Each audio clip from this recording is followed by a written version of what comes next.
Hello, and thank you so much for tuning into my channel, Miss Brown Eyes, on this beautiful, beautiful, terrific, amazing day. Remember, so as a man thinketh in his heart, so is he. We think that it is a beautiful day, so indeed it is a beautiful day today. So today is in the AM, y'all. Rise and shine. The early bird gets the early word, excuse me, the early bird gets the worm, rather.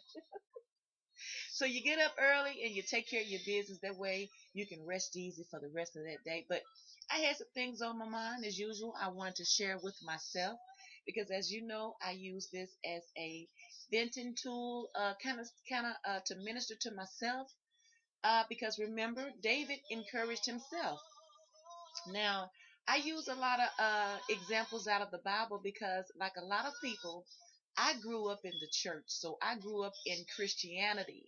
So that's, a lot of things are questionable now in my older age and in my older understanding of the Bible and Christianity, but there's still a lot of tangible things in the Bible that we can use because, after all, this Bible is for us. It is for us, the chosen people, the apple of the Creator's eye, believe it or not. But hey, moving forward, I just wanted to share some things and kind of just provoke you to thought, if I may, because someone provoked me to thought. And I think it's always a good thing to always question things. I don't think we should ever get so comfortable with the word of our brothers or sisters that we cannot take the time to investigate. Don't you want to know some things on your own? I think we all should be asking questions as you grow older and mature. Because remember, when you're a child, you do childish things, but as you grow up, you put away those childish things. So, and of course, you have to know what season you're in. So I think we're in the season of maturing. Hopefully, we are. Well, I am. I'm speaking for myself. I can only speak that for myself. But I am in the season of maturity and building self. But the thing about Christianity, I have to mention because it brings a very it brings a lot of things into question when you look at the Bible, when you take it from the viewpoint of the initiator of Christianity, if you will. Because remember, because it seems like we've all seemed like we're in this slumber. We're in this slumber really to no fault of our own, yet we're still in this slumber where everything is okay spiritually, but it's not. And you have to remember that the spirituality, the piece of spirituality, the watered down, diluted spirituality that we were given was not the real essence of who we really are. You know what I'm saying? That's just like when you go to the club and you order you a mixed drink and the bartender or the club owner ain't shit and he's greedy and he sends you down the old watered down drink and you feel like, God dang, I'm getting just a little bitty buzz, but I feel like I could really take it there if this drink was fixed properly. You know what I'm saying? That's just a little uh street little example, if you will. But in actuality, you have to understand that our forefathers were given Christianity. They were given the spirituality of Christianity, which has nothing to do with us per se. Because if you look at the thing of Christianity, if you really look at Christianity, how can someone intentionally oppress a race of people in love, mind you? In love, they're oppressing you in love and giving you this Bible. And the Bible tells you all the things that are against you, the oppressed, but for the oppressor. So that in itself should raise questions, make you just say, okay, and I'm reading this part, but it doesn't make sense. It shouldn't be contradictory if it is the voice of God. That's all I'm saying. So I come into the realization that we are spiritual beings. So we're spiritual beings. We have to really get to the root of our spiritual origins. And our spiritual origins uh, is spiritual to the point where it probably would. I think this is what I'm coming to find out. I think our spirituality is much deeper and in most of our eyes that does not understand because we've already been taught the wrong way, that if we find out the real spirituality in the real way that our forefathers observed and practiced spirituality, that it would probably turn a lot of people away.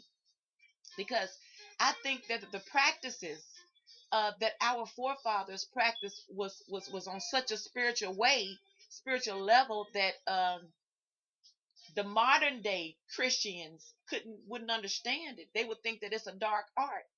But you have to understand, everything that we've been given does not get the right now results. I'm saying it give you a little something here and there, and I think it has a lot to do with your faith, because you're believing that you're praying for something and it's going to happen. The power of faith. The power of faith is strong, so I think that it does manifest that thing, although you're still in the ignorance of it. Real talk. But I think that once we become aware of the real essence of who we really are spiritually and the power that we already have, we wouldn't be running to the church's house so religiously every Sunday and depending on another man who has bowel movements, who's fornicating, who has wicked thoughts, who do everything everybody else do, if not worse. We wouldn't be constantly putting other men up on pedestals just for them to fall down and belittle them and stone them to death anyway, because that's what Christians do anyway. They put other men up on pedestals, and they praise them as if they're gods, and then when humanity and the flesh kicks in to this person, which of course it was inevitable because it does everybody. Then everybody wants to judge and condemn this same person that they themselves put up on that pedestal. So to keep people from doing that, that's why we are to study the word to show ourselves approved. Okay, but once you study the word also says you are to search it diligently. Here a little, there a little, line upon line, precept upon precept. That means you're going to have to go outside of what you're used to getting in order to get the real thing. Because I mean, it's like a treasure hunt, and really it is. It is a treasure hunt trying to find out the reality and the real identity of your spirituality. Now, that may not seem like a lot to people, but if you're going to church every Sunday, and you're steady calling on a white God with blonde hair and blue eyes. Now, if you're constantly calling on the white God that already is a known oppressor, then that in itself should raise concern, or if nothing else, provoke thought in you. Aren't you asking questions? Don't you want to know your purpose here? Don't you want to make sense of things? Don't you want to win? And I'm saying, when your level of success has nothing to do with anyone else's level of success. That's why it's so important to keep your eyes on your prize, honey, and stop looking at your neighbors, looking at everybody else. But the only way you can do that is if you know the truth. If you know the true essence of your own spirituality, the power that you hold as an individual, then you wouldn't always have to reach out for other things outside of yourself when you yourself have that power. Now, granted, everybody does not have that power, because everybody is not a chosen people. So, I know that that's controversial or whatever, but that's just reality. Everybody is not a chosen people. But for those who are chosen people, they have that thing. I am a chosen person. You're that chosen person too. I believe that everybody that will hear this is supposed to hear it. You know what I'm saying? That I'm gonna plant this seed and the Creator will water it, because I'm only a vessel. That's what we all are.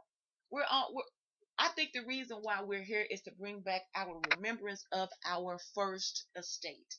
We've gotten so used to the estate of the physical body, of the estate of what the eyes can see and what the body can feel, that we forget that there's so much more than this little filthy ass flesh is going to decay.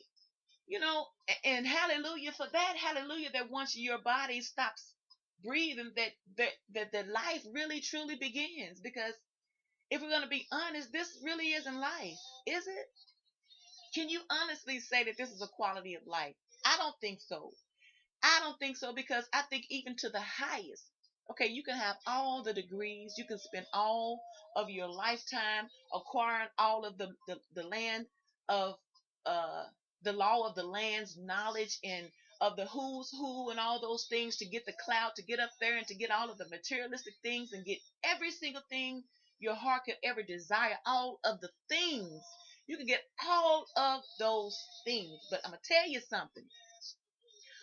What does it gain to gain the whole world, but lose your soul?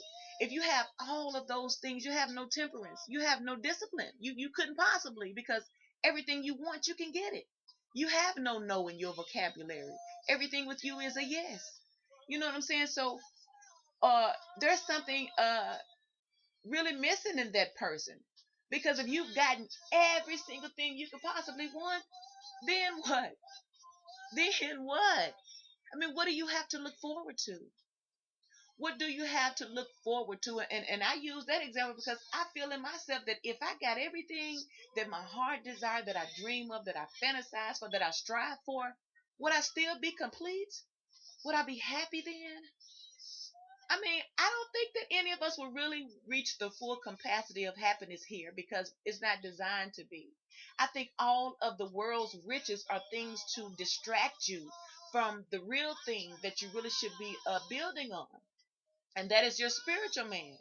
You know, this channel I created for a spiritual growth in understanding. I'm not saying I know it all, but at least I'm searching and I'm trying to find out because I have questions. You know what I'm saying? I used to be blind. I used to be asleep. I used to be just unconscious to my everyday surroundings. But something happened. It took a split second for me to actually take a glimpse of reality, and it was astounding to me. And once I caught that glimpse, I would not let it go. And I stood my ground and I said, "No, Creator, I caught it now. I know it's something wrong." I didn't even know that it was something wrong at first. I didn't know. How could I have known when that's what I had been taught? That's what my mom had been taught. That's what her mom had been taught, and they passed it on down. That all you have to do is go to a church, go to a system, pray to a God that you've never laid eyes on, that happens to be the same color of your oppressor, and then give this system your money, even though you may go home and be without. This God that you've never seen is going to give you back because you've given this man in the church. But those are the things, those were the traps, man. Those are the devilment, if you will, systematically bullshit that we were taught, that people still live religiously today. Because if you try to talk to some people about their pastor, man, some people will really literally be ready to go to blows with you over this man, over a person. But it's so dangerous for that person because what it does is it sets them up for a greater fall. You know what I'm saying? Because we're all equal. Stop putting people above yourself. No one is above you. Not down here. We're all on equal level playing field. There's no big eyes, no little U's. Everybody have BMs. Everybody's gonna stand before the Creator. Just like everybody else, everybody is. The pastor won't be able to hold your hand. The pastor can't go before you and talk. You know what I'm saying? He can't intercede for you. He needs to be interceding for himself. We already have an intercessor, real talk. And he is sitting at the right hand. You know what I'm saying? But I mean, and that's in Christianity, but when you find out the truth, I mean, oh my God, man, we've been lied to about so many things. And I'm not saying that I know it all. Please don't think that. I'm not trying to act like a know-it-all. But absolutely to the contrary, I don't know anything. That's why I have created these pages. So hopefully someone who just so happen to run across my page is like, you know what? I know something about that. I'm gonna help this sister out because that's what we're supposed to be. We're supposed to be each other's brothers' keepers. You know, I choose to follow something wholesome and something that's a little bit more benefiting to my spirit because I found that Christianity is nothing but heartache and pain. And that's just reality. Now, you can go to church and hear good music if you want to just be real about it. Now, you can go to church and hear some good old make you feel good music, and, which makes you want to go in your pocketbook and give money that you shouldn't be giving. I would rather, and this is my opinion, I would rather, I don't give a crap what they done did or what they're going through, but if a person on the street, and we're seeing more people, I think this is worldwide now, I would rather see somebody that's walking down the street that's looking bummy and all those things like that or whatever, or let the spirit guide me and give someone who I can see the money go to use right then and there than to put it in this church while the pastor putting them fees on it. You know what I'm saying? The pastor got spinners. He got a reserved parking place, and the deacon got a reserved parking place, and the mother of the church got a reserved parking place, and everybody got to take up an offering for everybody in the mother freaking church. And you like, okay, now I'm gonna take this $20 bill and I'm gonna break it down, and if they take up 5 offers, and each offering gonna get $5. You know what I'm saying? After it's 20. I mean, that's pretty much how you have to do it because it becomes annoying, and then you get belittled if you speak up like, God dang, pastor, how many offers you gonna take up?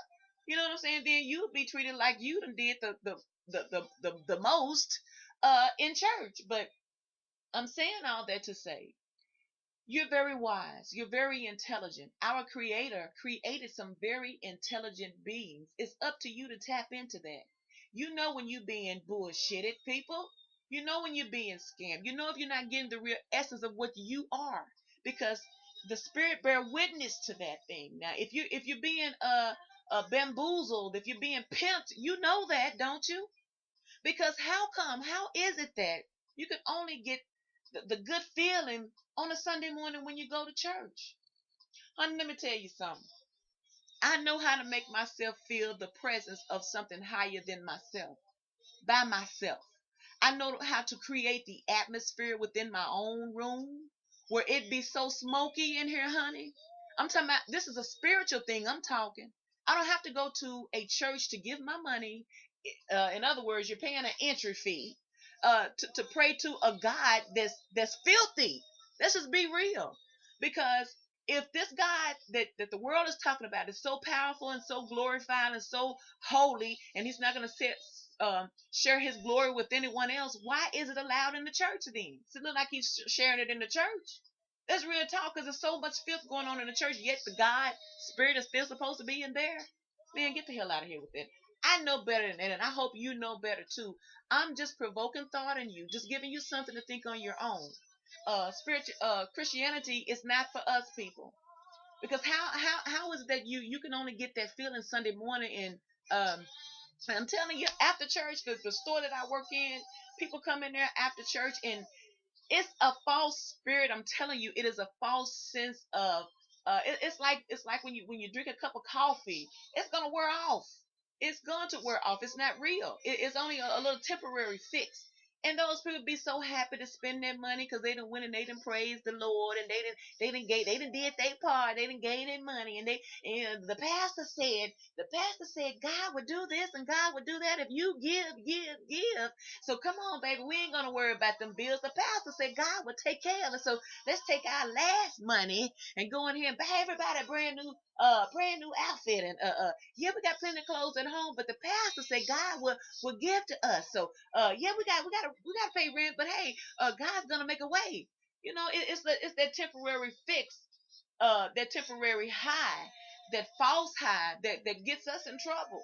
We gotta think for ourselves, people, and we're not gonna keep on blaming. I mean, who can we blame after a while? Who can we blame after a while? So I created this video. I'm making this video because I just want to I want people to understand that Christianity is not, it's not real. I mean, don't you know that we have the power with our words? I mean, because if you even if when you read the Bible, isn't it a Bible full of words? Isn't it?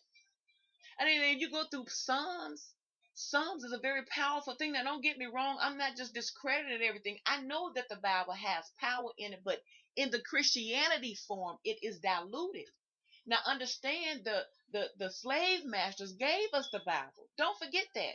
See, this generation right here has a history, has been given a false history of what slavery is. I think some of them are coming to the truth because, you know what I'm saying, you got some soldiers within this era that's really going to stand up for some consciousness.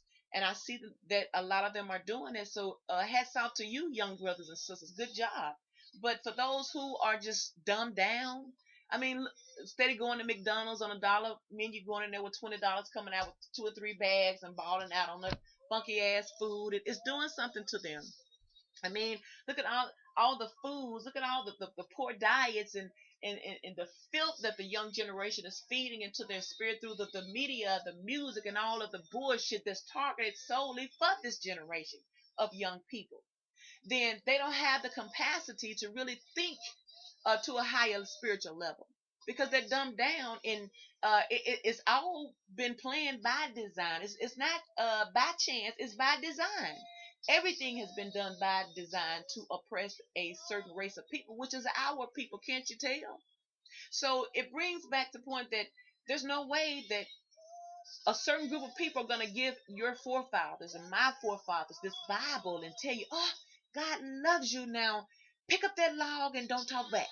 You're going to get your reward when you die and go to heaven, but we get ours now. I mean, come on now. Come on now. I'm just saying. I'm just saying. So be mindful.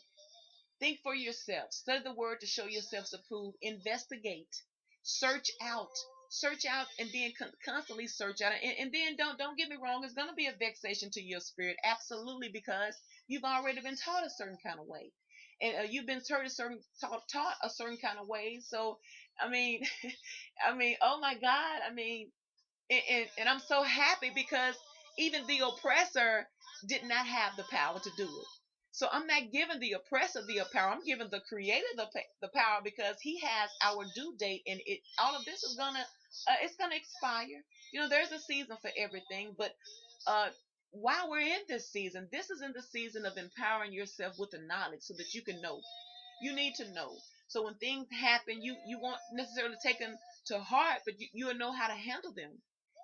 It's really not personal.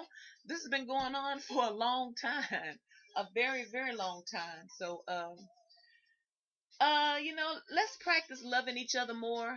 I get tired of the BS through people. I know how to disconnect to people. I think that we should because your very existence and your sanity depends on it. I don't think you should be unequally yoked with anybody. If it gets to a point where you're bringing out the worst in somebody, honey, or they're bringing out the worst in you, honey, do not walk away. Run away. I say run away because, I mean, that's a trap. I don't think you should fight that hard for anything. If it's for you, it's going to come easy. Now, I think that you have suffered and fought up until that point, but when you get it, you're not going to have to fight for it. Hear me. When something is for you, it's going to be easy for you. You're not going to have to fight, and it's not going to be against you. It's going to be for you. So stop working against yourself. When you run into opposition in relationship and you see that they're not for you, well, you need to realize they're not for you when they're in opposition against you, because when you're equally yoked, everything is going to fall in place. You're going to say what you mean and you're going to mean what you say. And that's how it should be. That's how we all should be. If you can't present your actions, then you should shut your damn mouth. And that's real talk. That goes for me as well. You know what I'm saying? But this is the early morning talk. I just had to get this off my heart because we're in a spiritual war where we wrestle not against flesh and blood, but against spiritual wickedness in high places. This is a spiritual thing. So since we know that we're in a spiritual war, we need to constantly feed our spiritual man with the spiritual food and stop always depending on other people to educate us properly about who we are. Do you know who you are? Don't you want to know who you are? Don't you want to know where you came from? And that's the only way you're going to know how to get to where you're going. And that's real talk. But hey, I thank you for tuning into my station, Miss Brown Eyes, on this early AM. I humbly ask, rather that you like, subscribe, perhaps leave me a comment, and I will talk to you another time. Bye.